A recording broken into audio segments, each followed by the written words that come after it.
अगर कहें गणित का ज्ञान यथार्थ है, क्रमबद्ध है, तार्किक है व अधिक स्पष्ट है, समझना इसका मतलब क्या है कि आखिर गणित का जो ज्ञान है वो अधिक, अब ये क्या बताया गया है समझना जरा सर, कि आखिर ये सीधा हमने कह दिया, तुम तो बोलना स्टार्ट कर दिए गणित का ये यथार्थ है स्पष्ट है क्या है।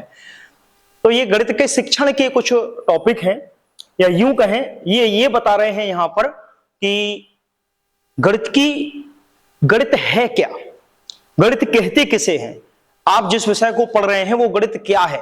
जैसे विज्ञान पढ़ते हैं कि विज्ञान क्या है, हिंदी पढ़ते हैं कि हिंदी क्या है, उसी प्रकार से वे गणित बता रहे हैं कि गणित वास्तव में है क्या। तो टॉपिक वाइज अपन को चलना है यहां से। सबसे पहले गणित क्या है उसको पढ़ेंगे, फिर गणित की प्रकृति क्या है उसको पढ़ेंगे, नेचर ऑफ मैथमेटिक्स पर जाएंगे, फिर उसके बाद लैंग्वेज ऑफ मैथमेटिक्स पर जाएंगे, गणित की भाषा क्या है, फिर ये जाएंगे कि आखिर गणित में चिंतन किस प्रकार से होता है, कौन कौन से चिंतन के प्रकार जो है वो गणित में चलते हैं, उसके आधार पर प्रश्न बने हैं। तो इन टॉपिकों को धीरे धीरे अपन पढ़ लेंगे, ठीक है। तो सबसे पहले दिया गया है कि गणित का ज्ञान जो है वो यथार्थ है, क्रमबद्ध है, तार्किक है और साथ में अगर कहें तो अधिक स्पष्ट होता है। इसका मतलब समझते हैं सबसे पहले कि आखिर ये है क्या। अगर कहें ये यथार्थ का मतलब क्या है, यथार्थ का मतलब होता है कि एक प्रकार से अगर देखा जाए कि टर्मिनोलॉजी में अगर लें या एक वन कोटेशन में अगर कहें, गणित जो है आप कह सकते हो कि गणित यथार्थ विज्ञान है। यथार्थ विज्ञान का मतलब क्या है, जिस प्रकार से विज्ञान के रूल कहीं पर भी नहीं बदलते, न्यूटन का नियम अमेरिका में भी वही रहेगा जो आपका भारत में काम करेगा। भैया उसका गुरुत्व का बल, पृथ्वी का गुरुत्व बल, जिसको न्यूटन ने एक्सप्लेन किया कि कोई भी वस्तु स्वतंत्र रूप से छोड़ दो, ऊपर फेंक दो, वो आएगी पृथ्वी के पटल पर ही। तो अमेरिका में चले जाओ, वहां भी ये घटना सत्य होगी। देश में आ जाओ अपने, यहां घटना सत्य होगी। झांसी चले जाओ, इलाहाबाद चले जाओ, लखनऊ चले जाओ, दिल्ली चले जाओ, सभी जगह ये घटना क्या होगी, सत्य होगी। ठीक उसी प्रकार से मैथ भी क्या है, एक मैथ का जो गणित का जो ज्ञान है वो भी यथार्थ है, या यूं कह सकते हो कि गणित एक यथार्थ विज्ञान है। अगर पूरी लाइन इसको कहें तो गणित एक क्या क्या है, यथार्थ विज्ञान है। यथार्थ का मतलब जो पहले था अब भी वही है। आपने 2 और 2 अगर कक्षा 1 में 4 पढ़ा है तो भैया इंटरमीडिएट में भी 2 और 2 4 ही पढ़ोगे। ये बदलेगा नहीं कि पहले कुछ और पढ़ा और बाद में कुछ और हो गया। इसको कहा जाता है यथार्थ, यानी कि जो पहले भी सत्य था जो तुमने पढ़ा आज भी वही सत्य है। ये आपका कैसा विज्ञान कहलाता है, यथार्थ विज्ञान कहलाता है। बात समझ पाए? तो याद रखना है कि गणित जो है वो आपका कैसा विषय है, एक यथार्थ विज्ञान है। आप पूरा अगर कहें यथार्थ तो यथार्थ विज्ञान है, यानी कि गणित के जो भी नियम हैं, जो भी सिद्धांत हैं, वो यूनिवर्सल होते हैं। पूरे पृथ्वी पर कहीं भी चले जाओ, भैया सब्जी लेने जाओगे तो 2 और 2 4 ही होगा। सब्जी वाला थोड़ी ना अपने अलग से गणित के नियम बना लेगा। तुमने जो यहां 2 और 2 4 पढ़ा है वहां भी 2 और 2 4 होगा। बात समझ पाए? तो याद रखना गणित जो है वो यथार्थ विज्ञान है। उसके बाद क्रमबद्ध है, जिस प्रकार से विज्ञान को कहा जाता है या हिंदी को कहा जाता है सुव्यवस्थित, क्रमबद्ध, उसी प्रकार से गणित भी आपका क्या है, क्रमबद्ध है। पहले आपको गिनती सिखाई जाती है, ध्यान करो। गिनती के बाद आपको पहले 1 से 10 तक की गिनती सिखाते हैं अध्यापक, फिर 1 से 50 तक की, फिर 100 तक की, फिर 200 तक की, फिर और आगे। इसके बाद बच्चे को जोड़ सिखाया जाता, घटाना, गुणा, भाग, फिर उसके बाद बड़े बड़े सवाल सिखाए जाते, फिर लास्ट में इबारती प्रश्न सिखाए जाते। यानी कि यहां भी क्या चलती है, क्रमबद्ध श्रृंखला के रूप में आपका क्या चलता है, गणित आगे बढ़ता है। ऐसा थोड़ी होता जब मन चाहा हमने कुछ भी पढ़ लिया। कक्षा 1 2 में तुम एलजेब्रा नहीं पढ़ोगे, a+b का होल स्क्वायर का फॉर्मूला तब पढ़ोगे जब आपकी उम्र जो है वो उस क्षमता के अकॉर्डिंग जो है वो आ जाएगी, यानी कक्षा 6-7 में ही उसको पढ़ाया जाएगा। अभी आपको जो है वो कक्षा 1 2 के अकॉर्डिंग जो गणित का जो चरण है, जो निम्न स्तर का चरण है, वही आपको क्या किया जाएगा, पढ़ाया जाएगा। तो याद रखना कि गणित भी क्या है, एक क्रमबद्ध चलने वाली प्रक्रिया है कह सकते हैं, यानी कि गणित भी जो है वो आपका क्या चलता है, क्रमबद्ध रूप से चलता है। दूसरा आता है तार्किक और अधिक स्पष्ट होता है। तार्किक का मतलब क्या, आप किसी भी सवाल को हल करने के लिए आप जो भी सॉल्यूशन देते हो उसके पीछे क्या दे सकते हो, एक तर्क दे सकते हो कि भैया ऐसा क्यों होता है। भैया आपसे कहा गया, समझना, आपसे कहा गया एक किताब का मूल्य अगर 100 रुपया है तो भैया 10 किताबों का मूल्य क्या होगा, आप इसको सॉल्व करके क्या कर सकते हो, निकाल सकते हो। तो कोई कहेगा भैया 10 किताबों का मूल्य इतना कैसे आ गया, तुम कहोगे एक किताब का मूल्य 100 रुपया है इसलिए 10 किताबों का मूल्य है। यानी आप तर्क के आधार पर अपनी बात को क्या कर सकते हो, स्पष्ट कर सकते हो। तो गणित एक कैसा विषय है, तार्किक विषय है। बात समझ पाए।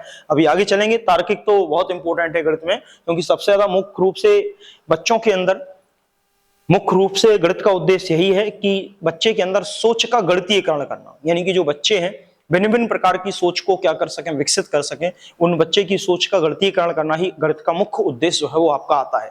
लेकिन तार्किक उसी से रिलेटेड है आपकी गणित की सोच। तो आगे चलेंगे बाद में। अधिक स्पष्ट, अधिक स्पष्ट का मतलब क्या, या तो भैया गणित में देखना अधिक स्पष्ट कैसे है, गणित में या तो सही होगा या गलत होगा, बीच का कुछ नहीं होता। बात समझ पाए कि नहीं, या तो सही निकलेगा सवाल या फिर गलत निकल जाएगा। ये थोड़ी को थोड़ा सही और थोड़ा गलत। बात समझ पाए भैया, निबंध लिखते हो तो थोड़ा बहुत सही चल जाएगा, थोड़ा बहुत गलत भी चल जाएगा। हिंदी में निबंध में चल जाएगा। लेकिन अगर कोई गणित कहे तो गणित में या तो 2 और 2 तुम 4 लिखोगे तो सही होगा, या फिर 2 और 2 तुम 5 लिख रहे हो तो ये पूर्णतः क्या होगा, गलत होगा। ये नहीं कहोगे कुछ सही है और कुछ गलत। बात समझ पाए। तो ये अधिक स्पष्ट होता है, इसमें सही और गलत के बीच में कोई दोहराव नहीं, या तो सही होगा आपका आंसर या क्या होगा, सीधा गलत होगा। तो याद रखना गणित का ज्ञान आपका क्या रहता है, अधिक स्पष्ट रहता। दूसरा, गणित में अमूर्त अवधारणाओं को मूर्त रूप में क्या किया जाता है, परिवर्तित किया जा सकता है। और बिल्कुल बात सही है, आप जो भी सवाल ओरली कहते हो वो मूर्त रूप अमूर्त रूप में रहते हैं। जैसे अगर आपने कोई आगे, अगर आप बड़ी कक्षाओं में जाएंगे तो वहां पर जैसे अगर आपसे कहें, एक मिनट, अगर आपसे कहें कि भैया 1 किसे कहते, 2 किसे कहते, 10 किसे कहते, तो ये संख्याएं हैं और संख्याएं अपने आप में अमूर्त हैं, उनके मतलब को बच्चा नहीं समझ पा रहा। लेकिन हम एक को समझाने के लिए बच्चे के सामने एक गेंद बना देते हैं, कहते बेटा देखो एक गेंद है इसलिए इसको एक कह रहे हैं। 2 गेंद, अगर 2 को कहेंगे तो हम यहां पर 2 प्याले बना देंगे, कहेंगे बेटा 2 प्याले हैं देखो इसलिए इसको 2 कह रहे हैं। हम 3 बताएंगे तो हम 3 को चिड़ियों से बता देंगे। यानी कि हम क्या कर सकते हैं, गणित में अमूर्त अवधारणाओं को मूर्त रूप में क्या किया जाता है, परिवर्तित किया जा सकता है। यानी कि कोई भी जो अमूर्त रूप है उसको हम क्या कर सकते हैं, मूर्त रूप में परिवर्तित कर सकते हैं, बच्चे को अवधारणाओं को स्पष्ट करने के लिए। बात समझ गए भैया। बच्चे को कहते हो 2 और 2 जोड़ लो, क्या बच्चा शुरुआत में 2 और 2 जोड़ लेता है, नहीं। तो मैं पिताजी ने 2 और 2 जोड़ना कैसे सिखाया, या तो यूं लठियां खींची होंगी कि भैया पहले 2 डंडा खींच लो, लो पहले 2 खींच लो, फिर 2 और खींच लो, फिर चारों को सभी को गिन लो, तुमने गिन के 4 लिख दिया। नहीं तो पापा ने उंगलियों से कहा होगा ये कितनी है, 1 और 2, ये कितनी है 1 और 2, तो सब कितनी हो 1 2 3 4, तब तुम समझे होगे कि 2 और 2 क्या होता है, 4। तो याद रखना कि जो अमूर्त अवधारणा है कि 2 और 2 4 कैसे हो गया, उसको किसके रूप में स्पष्ट किया जा सकता है, मूर्त रूप में लिख करके क्या किया जा सकता है, स्पष्ट किया जा सकता है। बात समझ पाए कि नहीं। ये सब विशेषताएं हैं गणित की कि गणित है क्या। आगे चलते हैं। अगर कहें यहीं पर गणित नियम सिद्धांत सूत्र सभी स्थानों पर एक समान होते हैं, ये तो पहले ही कह दिया हमने तुम्हें, पहले ही कोटेशन में ये समझा दिया था अधिक स्पष्ट का मतलब, फिर भी यहां और स्पष्ट उन्होंने कह दिया। यहां कह रहे हैं कि गणित के नियम सिद्धांत सूत्र से आपके सभी स्थानों पर समान रहेंगे और उनकी सत्यता की जांच किसी भी समय किसी भी स्थान पर कर लो। भैया सोते समय भी 2 और 2 4 ही होंगे। बात समझ पाई कि नहीं। विदेश में चले जाओगे वहां भी 2 और 2 4 होंगे। यानी कि जो भी तुमने फॉर्मूला पढ़ा है, अगर a प्लस बी का होल स्क्वायर तुमने a square plus B square plus 2ab पढ़ा है, तो भैया देश विदेश सभी जगह यही फॉर्मूला होगा। तुमने पाइथागोरस की प्रमेय अगर यहां पढ़ी है, कर्ण का वर्ग बराबर लंब का वर्ग आधार का वर्ग, तो यहां पूरे देश विदेश में जाओ यही पाइथागोरस प्रमेय काम करेगी। ऐसा थोड़ी होगा कि विदेश के लोग कहते हैं लंब का स्क्वायर बराबर कर्ण का वर्ग प्लस आधार का वर्ग। बात समझ पाए हमारी। यानी कि जो नियम तुमने पढ़े हैं गणित में वही पूरी दुनिया पर क्या होंगे, सर्वमान्य होंगे। तो गणित के नियम सिद्धांत फॉर्मूला सूत्र कहीं आपके बदलते नहीं, सभी स्थानों पर क्या रहते हैं, एक समान। और सभी स्थान व सभी प्रत्येक किसी भी समय तुम चेक करोगे तो गणित का फॉर्मूला आपका वही रहेगा जो पहले था। तो याद रखना है ये। चलिए अब यहां फिर ये जो गणित क्या है ये मतलब समझ लेना, ये पूरा गणित क्या है इसको सबसे टॉप पर लिखना था, ठीक है ना, लेकिन कोई बात नहीं। चलिए अब इसी की अगली विशेषता ये गणित की है कि गणित गणनाओं का विज्ञान है। ये कुछ 6 विशेषताएं और हैं, इन्हीं को और समझ लेते हैं। देखना क्या कहा गया है यहां कहा गया है गणित एक प्रकार से गणनाओं का विज्ञान है। तो भैया क्या करते हो, जोड़ घटाना गुणा भाग, और इसमें क्या चल रही है गणनाएं। भैया मार्केट में गए, पैसे को गिनने लगे, तो पैसे भैया कितने रुपए हुए, हमने टॉफी खरीदी, हमने कोई सामान खरीदा, कितना रुपए हुआ, तो उसमें किसका प्रयोग हो रहा है, गणनाओं का ही प्रयोग हो रहा है। तो गणित आपका एक प्रकार से क्या है, गणनाओं का विज्ञान भी है। गणित संख्या और स्थान का विज्ञान है। समझना, संख्या और स्थान का मतलब क्या, देखना, अगर यहां पर हम कहें गणित जो है वो संख्या और स्थान का विज्ञान क्या है, तो सबसे पहले तो संख्या और फिर उसके बाद स्थान। हमने कहा यदि अगर 2 में 2 जोड़ोगे तो आपका क्या होगा, 4 ही होगा। लेकिन अगर स्थान चेंज कर दिया जाए, 2 और 4, यहां 3 और यहां आप 1 लिख दो, तो हमने चेंज कर दिया, या यहां 2 लिख दो, तो भैया अगर तुमने चेंज किया है तो यहां 3 होगा और यहां पर आपका क्या होगा, 6 होगा। यानी कि आपका जो गणित है वो संख्या और स्थान का विज्ञान रहेगा। कौन सा अंक किस जगह लिखा गया है उसके आधार पर गणित का आपका क्या करेगा, काम करेगा। तो याद रखना कि गणित जो है वो संख्या और किसका विज्ञान है, स्थान का।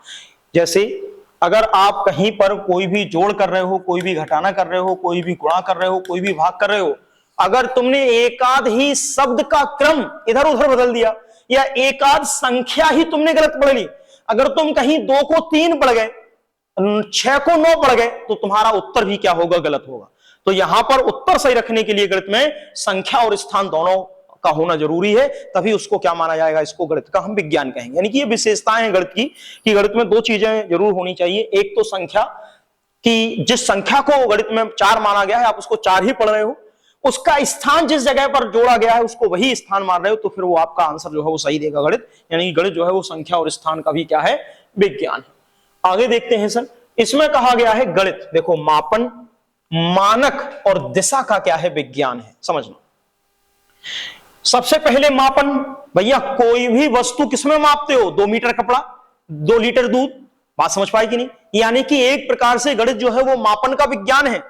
इसके बाद मानक, मानक का मतलब क्या, भैया इसमें कितनी मात्रा में दूध है और कितनी मात्रा में पानी, उन दोनों के मानकों को भी कौन बताएगा, 2:3 के रेशियो में। यानी कि मानक को कौन बता रहा है, गणित। तो आपका जो गणित है वो भी, लाइट आ नहीं रही है, अच्छा अब तो तुम्हें गर्मी में ही रहना पड़ेगा, कोई बात नहीं, देखते हैं लाइट क्यों नहीं आ रही। लेकिन 1 मिनट,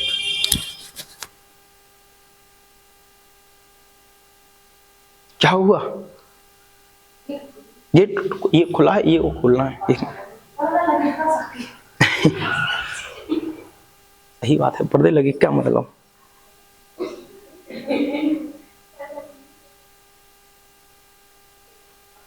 हम देखते हैं, अगर पर्दे खुलने से दिक्कत नहीं होगी तो हम खोल दे रहे हैं।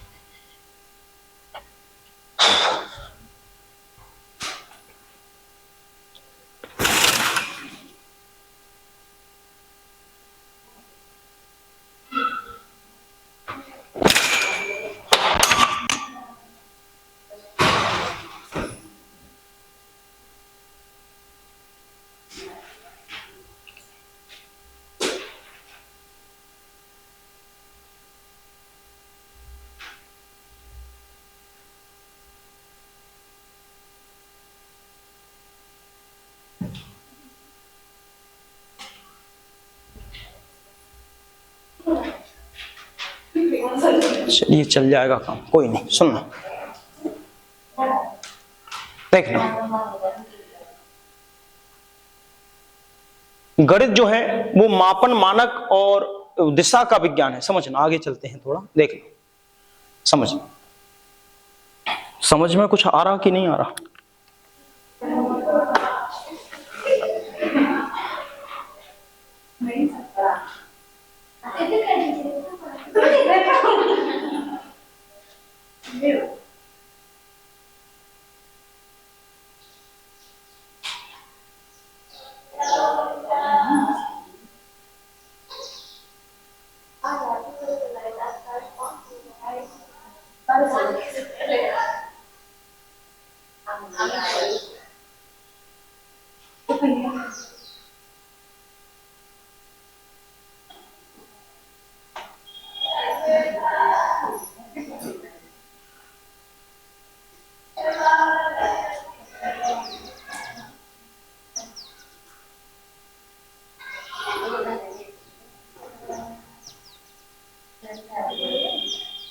हाँ पढ़ा रहा है, चलिए सुनो।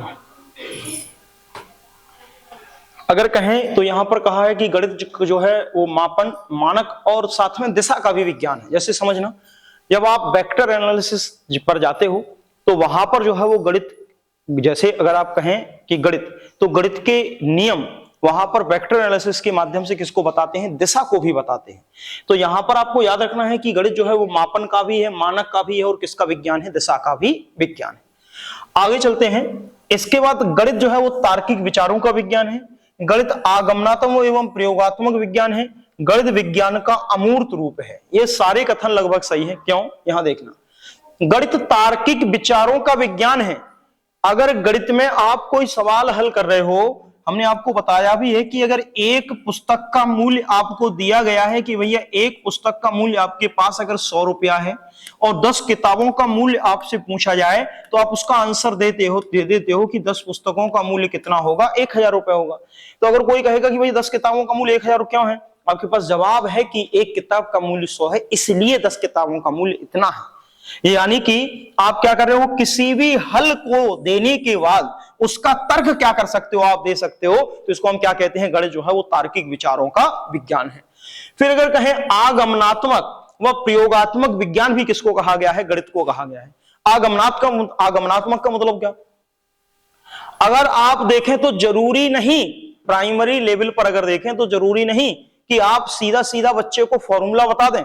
आप उदाहरणों के माध्यम से किस पर जा सकते हो, नियम पर जा सकते हो। यानी कि एक प्रकार से गणित में आप बच्चे को पहले एग्जाम्पल ही तो देते हो कि 2 और 2 4, तब जाके जोड़ की अवधारणा को बच्चे को क्या करते हो, स्पष्ट करते हो।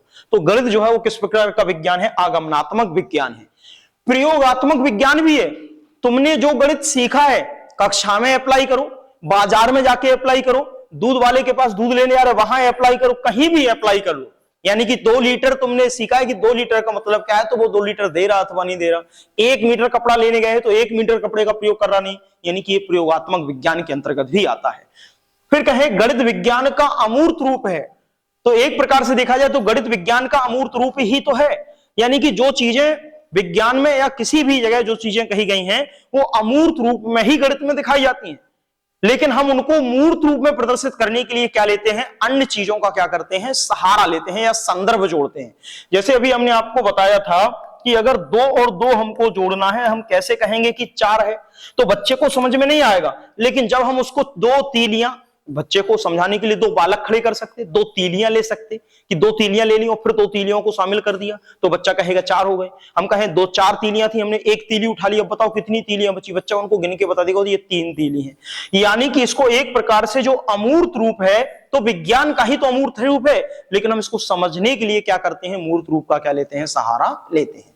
चलिए, यहां तक कोई दिक्कत हो तो आप पूछ सकते हो, नहीं तो नहीं। ये जर्नलाइज था गणित में, इससे ज्यादा प्रश्न बने नहीं है। एक प्रश्न केवल आता है बहुत ही सरल कि निम्नलिखित में से कौन सी प्रकृति गणित को नहीं दर्शाती, तो जो इसमें से ना दिया गया हो वही आपको क्या कर देना है, टिक कर देना है। वो प्रश्न हमने लिया नहीं, पता नहीं कैसे छूट गया, कोई बात नहीं। एक ये जॉन लॉक है, उनके अनुसार गणित की परिभाषा दी गई है, गणित वह माध्यम है जिसके द्वारा हम बच्चों के मन या मस्तिष्क में तर्क करने की आदत क्या करते हैं, विकसित करते हैं। समझना, कैसे बच्चे के मस्तिष्क में ये तर्क करने की आदत विकसित करेंगे। जैसे यहां पर इनके कथन को समझ लेते हैं, जॉन लॉक के कथन को।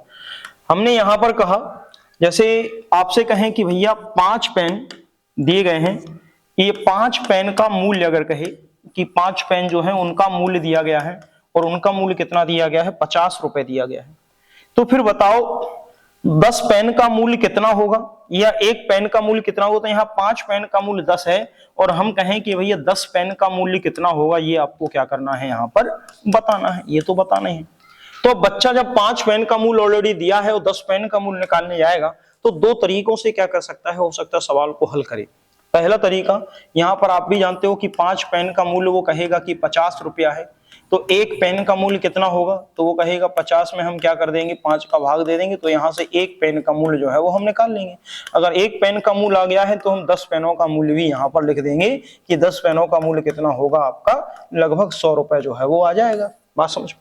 लेकिन हो सकता, जरूरी थोड़ी है इसी तरीके को अप्लाई करे, हो सकता वो दूसरा तरीका ये भी कह दे कि देखो 5 पेनों का मूल्य अगर 50 रुपया है तो हमको 10 पेन चाहिए, तो इसमें 2 का अगर आप गुणा कर देंगे तो 5 की जगह कितने पेन आ गए 10। तो यहाँ 2 का गुणा किया है तो यहाँ भी 2 का 2 गुणा कर दो, तो 10 पेनों का मूल्य कितना आ गया, 100 रुपए आ गया। यानी एक प्रकार से अगर देखा जाए तो गणित का प्रयोग इसलिए किया जाता ताकि बच्चा के मस्तिष्क या मन में तर्क करने की आदत क्या हो जाए, विकसित हो जाए कि एक पेन का मूल्य इतना है, 5 का इतना है तो 1 का इतना होगा, और 1 का इतना है तो 10 का इतना होगा। यानी हर कथन के पीछे, कोई भी स्टेटमेंट लिखने से पहले वो क्या कर सकता है, एक तर्क दे सकता है कि ऐसा हमने लिखा क्यों। तो वो करने की आदत बच्चे में कौन विकसित करता है, गणित विकसित करता है। ये कौन कह रहे हैं, जॉन लॉक महोदय कह रहे हैं। चलिए आगे चलते हैं, और ये सबसे ज्यादा इंपॉर्टेंट है, यहां से प्रश्न आपके पेपर में आते हैं। गणित के पाठ्य पुस्तक की विशेषताएं बताई गई हैं कि कौन कौन सी विशेषताएं जो है वो गणित के पाठ्य पुस्तक की हैं, उसी के आधार पर जो है वो प्रश्न आपके पेपर में बनते हैं। देखना, गणित के पाठ्य पुस्तक का मतलब है जो भी पाठ्य पुस्तकें बच्चों को सिखाने के लिए प्रयोग की करेंगे, पढ़ाने के लिए प्रयोग करेंगे, जो भी गणित की पाठ्य पुस्तक रहेगी उस पाठ्य पुस्तक की क्या विशेषताएं रहेंगी। तो सबसे पहला पॉइंट, ये कुछ पॉइंट हैं जिनको तुम्हें ऐसे ही याद रखना है। पाठ्य पुस्तक में की गई भाषा सरल व कैसी होनी चाहिए, व्यवहारिक होनी चाहिए। देखना, ये तुम्हें आज के शिक्षण की जो नीति तुमने पढ़ी है वहां से बहुत कुछ कनेक्ट करेगा। क्यों? क्योंकि लगभग शिक्षण एक ही रहता है। वहां भी तो यही बताया था कि पाठ्य शिक्षण की नीति क्या होनी चाहिए, तो हमने यही तो अधिकतर तुम्हें पॉइंट लिए हैं कि शिक्षण की नीति के अंतर्गत किस प्रकार की विषय वस्तु ले, विषय वस्तु में किस किस को शामिल करें और किस किस को शामिल ना करें। तो यहाँ पर गणित की पाठ्य पुस्तक की बनाने की बात कर रहे हैं, तो इसका मतलब विषय वस्तु की बात कर रहे हैं। तो विषय वस्तु कैसी होनी चाहिए, प्रयोग की गई वस्तु की भाषा कैसी होनी चाहिए, सरल और व्यवहारिक। यानी कि भाषा सरल भी हो जिसको बच्चा आसानी से समझ ले, कठिन या क्लिष्ट या जटिल भाषा का प्रयोग आपको बच्चों के लिए नहीं करना है। साथ में व्यवहारिक भी लिखा है। व्यवहारिक का मतलब क्या, वास्तविकता पर आधारित होनी चाहिए। ये नहीं कि काल्पनिक चीजों पर आधारित हो, वास्तविक चीजों पर आधारित होगा तो निश्चित सी बात है कि बच्चा उसको क्या कर पाएगा, अपने व्यवहार या अपने जीवन में क्या कर पाएगा, उसको ढाल पाएगा। आगे लेते हैं, पाठ्य पुस्तक की विषय वस्तु तार्किक व मनोवैज्ञानिक व्यवस्था को बढ़ावा देती हो। ये बढ़ावा देती है कि अगर बढ़ावा देती हो मतलब पाठ्य पुस्तक की विषय वस्तु ऐसी हो जो तार्किकता को भी बढ़ावा देती हो, यानी कि बच्चे में तर्क करने की आदत को विकसित करने को बढ़ावा देती हो। साथ में मनोवैज्ञानिक भी हो, मनोवैज्ञानिक व्यवस्था को भी बढ़ावा देती हो, मतलब रटने पर जोर ना दे। मनोवैज्ञानिक का मतलब है बच्चे को समझने पर, करके सीखने पर क्या देती हो, बल देती हो। तो उसको हम क्या कहेंगे, मनोवैज्ञानिक कहेंगे। तो यहां पर अब सर विषय वस्तु तार्किक होनी चाहिए। तार्किक का मतलब क्या है, तार्किक का मतलब क्या है, तार्किक का मतलब है किसी भी कथन को कहने के लिए हम यूं ही ना लिख दें कि ऐसा हमने याद किया हुआ है। हम ऐसा नहीं कहेंगे कि 2 क्यों कह रहे हैं भैया, 1 और 1 2 क्यों होता है, उसके पीछे तो तर्क दिया कि भैया एक कोई लकड़ी लोगे या एक कोई तीली लोगे, उस एक तीली में दूसरी तीली जोड़ोगे तो तीलियों की संख्या कितनी हो गई है, 2 हो गई, इसलिए हम 1 और 1 क्या लिख रहे हैं, 2 लिख रहे हैं। यानी हम किसी भी जोड़ भी करने के लिए हम क्या दे सकते हैं, तर्क दे सकते हैं। 5 चिड़िया थी, 1 चिड़िया उड़ गई है तो 4 बची हैं, 5 में से 1 घटाएंगे तो 4 बचेगा। क्यों? क्योंकि 5 चिड़िया थी, 1 उड़ गई है तो 4 बची है। यानी हम घटाने को भी स्पष्ट करने के लिए क्या दे सकते हैं, तर्क दे सकते हैं। तो यहां पर ध्यान रखना है कि विषय वस्तु कैसी होनी चाहिए, तार्किक। दूसरा, मनोवैज्ञानिक भी होनी चाहिए, जो करके सीखने पर बल दे। हमने कहा बच्चे को तुम जोड़ सिखाते हो तो बच्चा उंगलियों से यूं जोड़ जोड़ के बताता है, घटा घटा के बताता है, करके सीखने पर क्या दे रहा है, बच्चे को जोड़ दे रहा है। तो मनोवैज्ञानिक भी होगी और तार्किक भी होगी। आपको यही पॉइंट रखना है, बस ये पूरी थ्योरी तो लिखी जाती है, भाषा सरल हो, व्यवहारिक हो, तार्किक हो और मनोवैज्ञानिक हो। इन पॉइंटों को फोकस करो बस, बाकी थ्योरी तो वही है सब। इसके बाद फिर पाठ्य पुस्तक के निर्माण में अध्यापक की सहमति होना जरूरी है। भाई पाठ्य पुस्तक आप निर्माण करने जा रहे हैं, इसका मतलब ये थोड़ी है शिक्षक के लिए कर रहे हो और तुम अध्यापक को दरकिनार कर दो, तो नहीं। क्योंकि अध्यापक 1 से 5 तक के बच्चों को अगर पढ़ा रहा है तो उसको सारी नॉलेज है कि आखिर 1 से 5 तक के बच्चों के लिए कौन सी चीज की आवश्यकता पड़ेगी और कौन सी चीज की आवश्यकता नहीं पड़ेगी। तो उसके विचार को, उसकी सहमति को लेना भी क्या है, आवश्यक है। तो आप जैसे देखते हो जब पाठ्य पुस्तकों का निर्माण होता है, जब प्रश्न पत्रों का निर्माण होता है, तो शिक्षकों से विचार मांगे जाते, लेख मांगे जाते कि भैया आप 2 बताओ इस साल क्या क्या किताब में ऐड कराएं और क्या क्या नहीं कराएं। तो पाठ्य पुस्तकों के निर्माण में अध्यापकों की सहमति आवश्यक है। या यूं कहें, जब एससीईआरटी की किताबों का निर्माण किया जाता है तो देश भर से शिक्षकों को बुलाया जाता है, फिर शिक्षक ही बैठ करके डिसाइड करते हैं कि आखिर किस किस प्रकार की विषय वस्तु पाठ्य पुस्तकों में शामिल की जाएगी। तो अध्यापक की सहमति आवश्यक है। पाठ्य पुस्तक में शिक्षण अधिगम प्रक्रिया उद्देश्यों के अनुसार होनी चाहिए। मतलब क्या, देखना, जो भी पाठ्य पुस्तक का निर्माण कर रहे हो उस पाठ्य पुस्तक में शिक्षण अधिगम प्रक्रिया उद्देश्यों के अनुरूप हो। मतलब उद्देश्यों का मतलब है जो भी आप तय करके आए हो शिक्षण के उद्देश्य, उन शिक्षण के उद्देश्यों को वो पाठ्य पुस्तक क्या करती हो, पूर्ण करती हो। जैसे आपको बच्चे को क्या करना है, मान लो किताब पढ़ना ही सिखाना, अभी तो हम हिंदी की बात कर रहे हैं, नहीं भूल जाओ, आपको बच्चे को जोड़ करना ही सिखाना है। तो जोड़ करना सिखाना आपका उद्देश्य है, ये अधिगम प्रक्रिया का उद्देश्य है कि हम बच्चे को क्या सिखाना चाहते हैं, जोड़ सिखाना चाहते हैं। तो जोड़ सिखाना चाहते हैं तो वो पाठ्य पुस्तक ऐसी हो कि वो बच्चे को जोड़ सिखाने पर क्या देती हो, जोड़ देती हो कि भैया वो बच्चा भी क्या कर जाए, किताब के माध्यम से सहयोग लेके, भैया हम क्या करते, किताब के उदाहरणों को पहले समझा देते, फिर उसका एक्सरसाइज करने के लिए दे देते, पहले सरल प्रश्न दिए रहते एक्सरसाइज में, फिर धीरे धीरे जो है वो इस तरफ बढ़ता जाता है, कठिन सवाल भी पीछे आते हैं। तो यहां पर शिक्षण अधिगम प्रक्रिया के उद्देश्यों के अनुसार क्या है, आपकी होनी चाहिए। यानी कि जो भी आपको सिखाया गया है उसका मूल्यांकन भी किताब में ही दिया रहता है, ध्यान करते हो अगर देखा हो तो। याद रखना है कि पाठ्य पुस्तक में जो शिक्षण अधिगम पाठ्य पुस्तक शिक्षण अधिगम प्रक्रिया के उद्देश्यों के क्या होनी चाहिए, अनुसार होनी चाहिए। फिर आगे लेते हैं सर,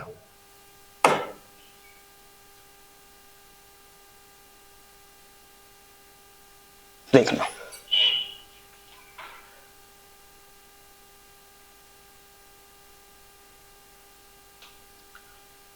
पाठ्य पुस्तक परियोजना कार्यों, क्षेत्र कार्यों और प्रयोगशाला कार्यों को क्या करती हो, बढ़ावा देती हो। मतलब क्या, पाठ्य पुस्तक जो है वो परियोजना कार्य का मतलब है वो प्रोजेक्ट कार्य जो समूह में मिलकर के बच्चे करते हैं। क्षेत्र कार्य, कहीं पर गए हैं तो वहां पर भी वह पाठ्य पुस्तक जो है वो क्या कर रही है, बच्चे को सहायता प्रदान कर रही है। साथ में प्रयोगशाला कार्य, देखना मतलब क्या इसका मतलब यह है जो भी गणित की पाठ्य पुस्तक है या जो भी किसी भी विषय की पुस्तक है, जरूरी है नहीं, आप ईवीएस की भी किताब उठाएंगे तो भी परियोजना कार्यों, कार्य क्षेत्रों और प्रयोगशाला कार्यों को क्या देती हो, बढ़ावा देती हो। जैसे आप ईवीएस की किताब में बच्चे को जो पढ़ाए हो तो जो भी आपने पढ़ाया है तो उसमें जैसे देखते हैं कि क्रियाकलाप दिए रहते, या यूं कहा जाता है कि बच्चे अपने आसपास की वस्तुओं को कलेक्ट करके एक चार्ट तैयार करें, या यातायात के साधनों के नाम लिखें, या डीजल से चलने वाले साधनों के नाम लिखें, या पेट्रोल से चलने वाले साधनों के नाम लिखें। तो बच्चा अपने आसपास नोट करेगा, देखेगा कि कौन कौन से डीजल से चल रहा है, कौन पेट्रोल से चल रहा है। तो आसपास के वातावरण की जानकारी को किताब ही क्या कर रही है, बच्चे को जोड़ने का काम कर रही है। तो वो कहते हैं कि चाहे वो एनवायरमेंट की हो चाहे गणित की हो, एक प्रकार से परियोजना कार्यों पर क्या होगा, आधारित हो, या क्षेत्र कार्यों पर आधारित हो। बच्चे ने जो भी गणित में जोड़ घटाना गुणा भाग जो कुछ भी सीखा है वो सब किसी ना किसी क्षेत्र से क्या होता हो, कनेक्ट होता हो। जैसे हम सीधे उसको जो गणित पढ़ा रहे हैं वो गणित का प्रयोग अपने क्षेत्र कार्य में, अब बच्चे का क्षेत्र क्या है, भैया टॉफी लेने गया है तो कम से कम वहां सही तरीके से 10 का नोट लेके जाए और बेवकूफ बन के ना आए। उस बच्चे के पास जो पेंसिल है तो भैया हमारे पास गिनती की कितनी पेंसिल हैं, कम से कम हम उनको गिन के तो रख सकें ताकि कोई हमारी पेंसिलों की क्या ना कर पाए, चोरी ना कर पाए। हमारे पास कितनी किताबें गुरुजी ने दी थी, 4 दी थी, तो हमारे पास 4 है कि नहीं है, पता तो नहीं एक आध कहीं गायब हो गई हो। तो याद रखना है कि पाठ्य पुस्तक इस प्रकार से हो जो परियोजना कार्य, क्षेत्र कार्य और प्रयोगशाला कार्यों को क्या करती हो, बढ़ावा देती हो। तो ध्यान रखना है कि जो भी आप पढ़ो पाठ्य पुस्तक में गणित में, वो इन क्षेत्रों को क्या करती हो, आपकी बढ़ावा देती हो। दूसरा नंबर पर अगर कहें, पाठ्य पुस्तक में जो भी अवधारणाएं हैं उनका परिचय प्रासंगिक विधि से होना चाहिए। प्रासंगिक का मतलब है संदर्भ सहित। संदर्भ सहित का मतलब भी समझा रहे हैं, देख, यानी जो भी अवधारणाएं हैं उसमें अवधारणाओं का परिचय प्रासंगिक विधि से होना चाहिए। प्रासंगिक का मतलब होता है, नीचे लिखा है प्रासंगिक का मतलब, हमने आपको एनवायरमेंट में भी पढ़ाया है। प्रासंगिक का मतलब है संदर्भगत अनुभव, यहां लिख भी दिया है संदर्भ सहित, यानी कि आप जो भी उसको गणित में पढ़ा रहे हो वो भी किसी ना किसी से जोड़ के बताओ। ध्यान करो, हमने कहा बच्चे को तुम 2 और 2 सिखा रहे, आप बच्चे को 3 और 5 जोड़ के सिखा रहे, तो हमने कहा ऐसे ही मत हवा में लिख दो कि 2 और 2 4 होते, तुम तो यहां पर बच्चों की जब किताब देखते हो तो उसमें इस प्रकार की दो वॉलें बनी होती हैं, फिर इसमें दो वॉलें और इस प्रकार की जोड़ दी जाती हैं, फिर बच्चे से कहा जाता है कि बताओ बेटा कितनी वॉलें हो रही, वो उनको या तो वॉलों को बना देता है या उन वॉलों को गिन करके 4 लिख देता है।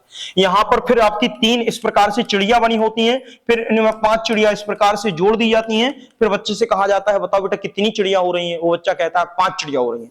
तो गणित के जोड़ का ज्ञान हमने वातावरण की वस्तुओं से जोड़ के उसको बताया है। हमने सीधा गणित नहीं बताया कि 3 और 5 कितना हुआ, हमने चिड़ियों को जोड़ना सिखाया, हमने गेंदों को जोड़ना सिखाया, हमने पेनों को जोड़ना सिखाया, हमने पेड़ों को जोड़ना सिखाया। बात समझ पाई कि नहीं? तो ये कहलाता है संदर्भगत, या इसको ही कहा जाता है प्रासंगिक। लेकिन ये संदर्भगत क्या होता है? तो इसको दिया गया है अनौपचारिक गणित औपचारिक गणित से जोड़ने का क्या करता है, इसमें काम करता है। यानी कि जो 2 और 2 4 है, 3 और 2 5 जो कह रहे हैं, 3 और 5 जो जोड़ रहे हैं, ये अमूर्त है, ये दिखाई नहीं दे रहा, समझना, ये दिखाई नहीं दे रहा। तो इसको अगर हम कहें, एक अभी इसी को अगर हम कहें, ये अभी अनौपचारिक रखना, अभी इसको अमूर्त को देखना, तो जो आपका प्रासंगिक जो जोड़ रहे हैं हम, प्रासंगिक ज्ञान या जो भी हम प्रासंगिक विधि से जोड़ रहे हैं, उसमें प्रयोग क्या होता है?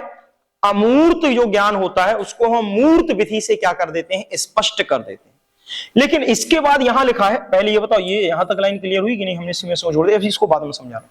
यहां तक बात क्लियर हुई कि नहीं? कि पाठ्य पुस्तकों में जो भी अवधारणा है उनका परिचय किसके माध्यम से करोगे? प्रासंगिक विधि से। प्रासंगिक का मतलब है जो भी अवधारणा सिखाओगे वो किसी ना किसी से जोड़ के सिखाओगे, चाहे जोड़ की हो, चाहे घटाना की हो, चाहे गुणा की हो, चाहे भाग की हो। बात समझ पाए? भिन्न भी सिखाओ, तो भिन्न भी वो कहते हैं ऐसे मत सिखाओ कि भैया लो 1/2 है, नहीं। आप कहो बेटा तुमने रोटी खाई है, वो कहेगा हाँ। रोटी कभी आधी खाई है, वो कहेगा हाँ। आधी रोटी कैसी होती है? वो कहेगा ऐसी होती है, ये आधी रोटी है। तो इसी को 1/2 कहते हैं। अब वो समझेगा इस 1/2 का मतलब क्या है। बात समझ गए? क्योंकि 2 हिस्से थे, 2 हिस्से में से तुमने एक हिस्सा खा लिया है, ये वो हिस्सा है आधा। यानी आपको जो भी सिखाना है वो किसी ना किसी से जोड़ के पढ़ाना है। इसको कहा जाता है संदर्भगत या प्रासंगिक। क्योंकि बच्चे की किताब में देखोगे अपने में भिन्न सीधी स्टार्ट हो गई, उसके में कहीं नहीं मिलेगी भिन्न सीधा। 1-2 टॉपिक तक पता चल, 3-4 टॉपिक तक लास्ट में थोड़े से सवाल रहेंगे, 3-4 टॉपिक तक थ्योरी रहेगी। उस थ्योरी में यही सिखाया जाता, ठीक है? तो ध्यान रखना है, यानी कि जो भी पढ़ाना है वो आपको जोड़ के पढ़ाना है, संदर्भगत पढ़ाना है। इसके बाद आगे जाते हैं, अनौपचारिक गणित को औपचारिक गणित से जोड़ने का प्रयास किया जाए। तो सर अनौपचारिक गणित औपचारिक गणित से जोड़ने का क्या कर रहा है, काम कर रहा है। तो अनौपचारिक गणित औपचारिक गणित से किस प्रकार से जुड़ेगा, या अनौपचारिक गणित को हम औपचारिक गणित से किस प्रकार से जोड़ेंगे, तो उसको देख लेते हैं कि अनौपचारिक गणित जो है वो औपचारिक गणित से किस प्रकार से जुड़ेगा। अनौपचारिक गणित औपचारिक गणित से जो है वो किस प्रकार से जुड़ेगा, देख लेते हैं। देखना, अनौपचारिक गणित औपचारिक गणित से किस प्रकार से जुड़ेगा। एक मिनट सर, इसको भी सुन लेते हैं, फिर उसके बाद समझते हैं। देखना,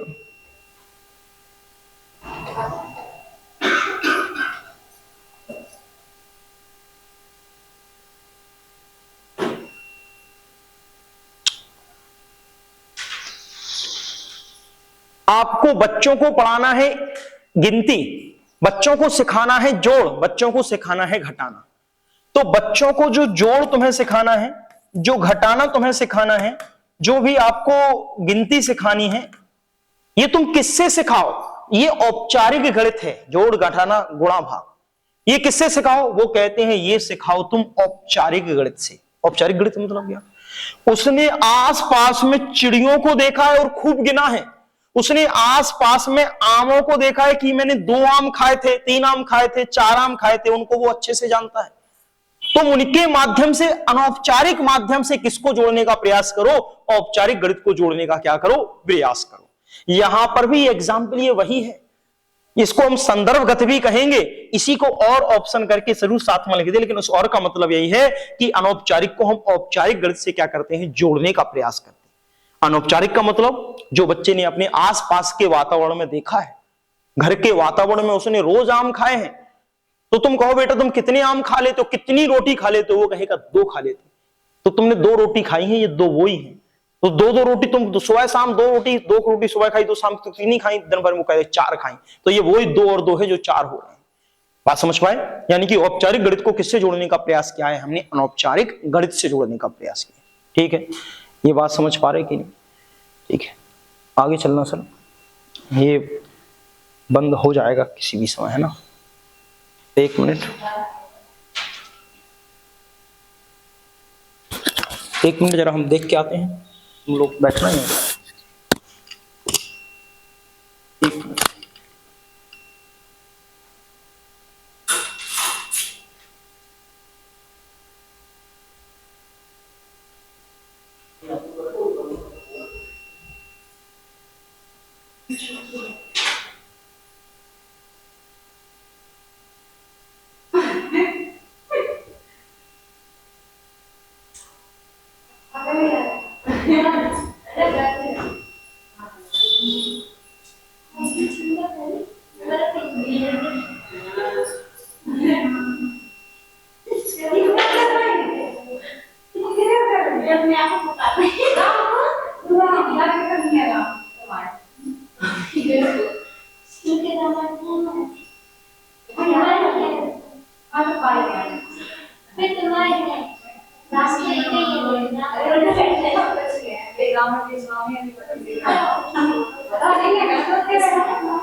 ऐसा नहीं कि अभी आपको राम क्या होगा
चलिए सर, सुनना आप।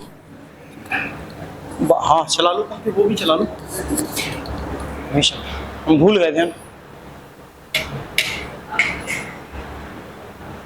चलिए सुनना, कहां तक थे? अवधारणाओं को अनौपचारिक गणित को औपचारिक गणित से जोड़ने का क्या करना है?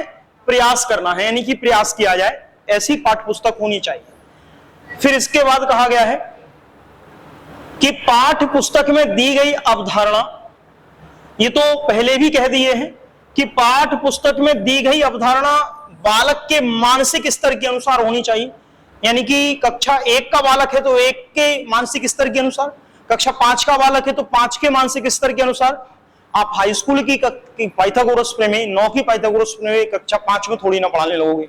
तो कक्षा जो पाठ्य पुस्तक में जो अवधारणा है, कंसेप्ट है, वो बच्चे के मानसिक स्तर के क्या होनी चाहिए? अनुसार होनी चाहिए। फिर कहा है अवधारणाओं को सरल से जटिल की ओर प्रस्तुत करना है। ध्यान रखना है, भाषा जरूर कठिन से सरल की ओर चलती है, लेकिन यहां पर जो अवधारणा है वो सरल से जटिल, यानी कि सरल से कठिन की ओर शिक्षण सूत्र का क्या करती हैं? पालन करती हैं। फिर अगर कहें अवधारणाओं में लचीलापन होना चाहिए, फ्लेक्सिबिलिटी, रिजिड ना हो। रिजिड का मतलब क्या? लचीलापन आप भी जानते हो, जिसको नमनीयता भी आपने संबंधित किया है। तो इसका मतलब यह कि कोई विषय वस्तु अगर बच्चे को समझ में नहीं आ रही किताब में, तो उसका अल्टरनेटिव मेथड होना चाहिए समझाने के लिए, किसी दूसरे माध्यम से बच्चा क्या कर सके? समझ सके। तो अवधारणाओं में लचीलापन होना चाहिए। ये नहीं कि भैया एक ही नियम है, इसी से तुम्हें समझना है और कोई तरीका हमारे पास नहीं। भिन्न भिन्न तरीकों को स्पष्ट करती हो किताब, पाठ्य पुस्तक भिन्न भिन्न तरीकों को बताती हो कि इससे नहीं तो इससे समझ में आ जाएगा, इससे नहीं तो इससे समझ में आ जाएगा। और देखते होगे शुरुआत में एक सवाल को हल करने की 2-2, 3-3 तरीके दिए रहते हैं। विषय वस्तु नवीनतम होनी चाहिए, मतलब जितना हो सके वह वातावरण को शामिल करते हुए किताब को क्या किया जाए? अपडेट किया जाए। यानी कि विषय वस्तु क्या होनी चाहिए? नवीनतम होनी चाहिए। फिर इसके बाद अवधारणाओं को अच्छी तरह से चित्रित किया जाना चाहिए। जहां भी आवश्यक हो वहां आरेख या आंकड़े जरूर प्रस्तुत करें। मतलब क्या इसका? वैसे तो अगर कहा जाए तो चित्र समझना जरा, अभी जब हिंदी का शिक्षण अपन पढ़ेंगे तो उसमें तो और अधिक स्पष्ट करेंगे, लेकिन यहां पर जो कह रहे हैं कि चित्रित करना है, लेकिन इसका मतलब नहीं कि पूरी किताबों में तुम्हें रंगीन चित्र भर देने हैं। केवल आकर्षक बनाना है किताब का बाहरी पृष्ठ, ऊपर का पृष्ठ, कवर पृष्ठ। उसके बाद अंदर की पृष्ठ इतनी आकर्षक नहीं बनानी तुम्हें। आकर्षक केवल बाहरी पृष्ठ हो, अंदर के पृष्ठ अच्छे हो, ये नहीं कि खराब हो, अच्छे लिखे हो, साफ राइटिंग में लिखे हो। उनमें भी जरूरत हो जहां पर, वहां पर आवश्यक चित्रों का क्या किया जाए? समावेश। अनावश्यक नहीं, जरूरत नहीं है तुम फिर भी चित्र बना दे रहे हो। तो जहां पर जरूरत है अवधारणाओं को अच्छी तरह से चित्रित किया जाए, यानी कि कहीं कहीं पर चित्रों के माध्यम से भी समझाया जाए। अब कहो गणित में काहे के चित्र? भैया टेबल तो बनाई जा सकती समझाने के लिए, टेबल आंकड़े तो बनाए जा सकते, डाटा को निरूपित करने के लिए कोई टेबल या कोई डायग्राम तो बनाया जा सकता है। तो वहां पर वही कहा है, जहां आवश्यक हो वहां पर आरेख या आंकड़े क्या होने चाहिए? प्रस्तुत होने चाहिए। बात समझ पाए? फिर इसके बाद अवधारणाओं को उच्च कक्षा से संबंध होना चाहिए। इसका मतलब क्या? अवधारणाओं का उच्च कक्षा से संबंध होना चाहिए। इसका मतलब क्या? अरे महाराज, तुम्हें जो कक्षा 5 में सिखाया जाए उसका विस्तृत रूप तुम्हें कक्षा 9 में सीखने को मिले।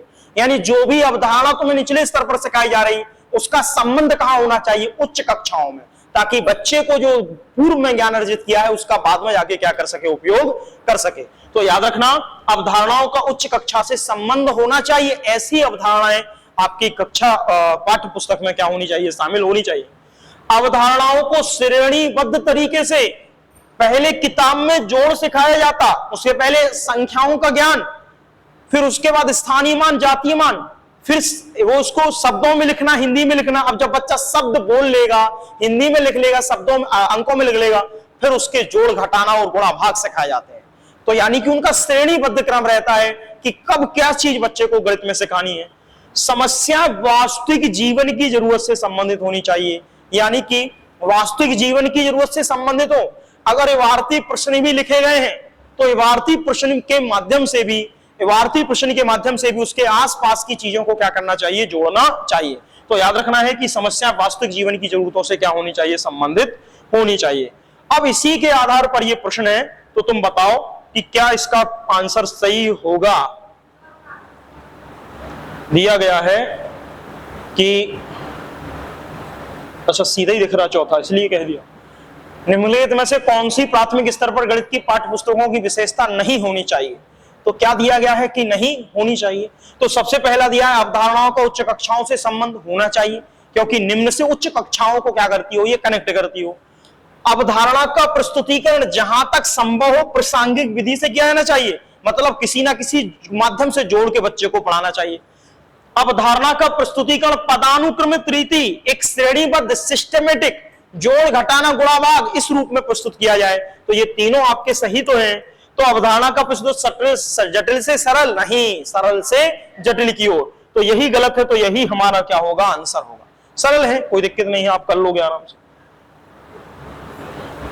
ये और बताओ फिर प्राथमिक स्तर पर क्या कहा गया है। प्राथमिक स्तर पर एक अच्छी पाठ्य पुस्तक के लिए निम्नलिखित में से कौन सा लक्षण अधिक महत्वपूर्ण है। अब फंस गए तुम।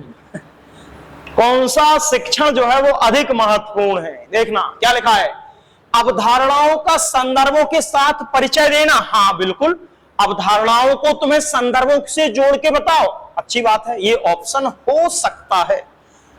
अभ्यास कराने के लिए इसमें केवल बहुत से प्रश्न होने चाहिए, नहीं, प्रश्न तो होने चाहिए लेकिन अत्यधिक नहीं होने चाहिए। ये जो लिखा है इसमें केवल गलत है। जहां पर केवल कहीं भी जुड़ जाए वो गलत है।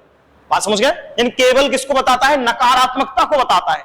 केवल बहुत से प्रश्न होने चाहिए, बस प्रश्न हो नहीं, अकेले प्रश्न नहीं, और भी चीजें क्या हो, शामिल हो। तो ये कथन तो आपका गलत हो गया। यह आकर्षक व रंगीन होनी चाहिए, नहीं, पूरी पाठ्य पुस्तक को आकर्षक रंगीन नहीं बनाना।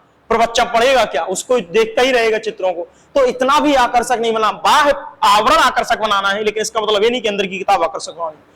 अवधारणाओं का परिचय मानक कलन विधियों द्वारा दिया जाना चाहिए। मानक कलन विधि क्या है। हाँ कह सकते, चरणों में कह सकते कि मानक कलन विधि द्वारा क्या किया जाना चाहिए, दिया जाना चाहिए, कह सकते। ये नहीं कहेंगे कि नहीं कह सकते, लेकिन मतलब बताओ हमें कि इसका मतलब। अब या तो ये पहला सही होगा या चौथा सही होगा। अब बताओ कौन सा सही होगा। एक मिनट, या तो पहला सही होगा या चौथा सही होगा। अब बताओ तुम कौन सा सही होगा।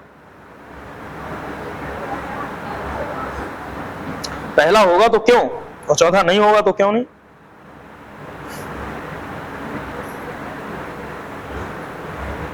बताओ।